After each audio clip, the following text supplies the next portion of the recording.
আমরা আজকে নাইড়িবাবা মন্দির থেকে ঘুরে এসে এবার এসেছি নৈহাটি বড়মার এখানে। আমি ধর্মসাই, শুভ আছে, ছোট বাবা সবাই এসে, ওরা সামনে সামনে আছে ওরা অনেক। এখন 4টে বাজে, ভিড় অনেক, মানে নেই, লাইন দিতে লাগেনি, এমনি জাস্ট এই পুজোর যেটুকু ভিড় হয় আর সেইটুকু। এটা হচ্ছে আজকের ভিড়।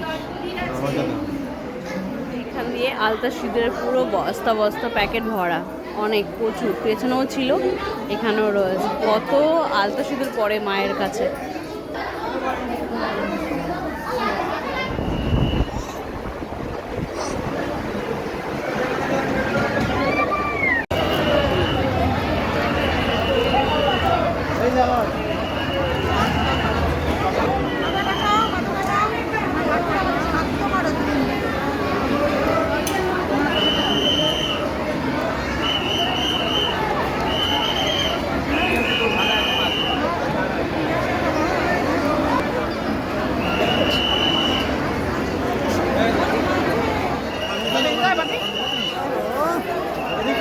সাইডে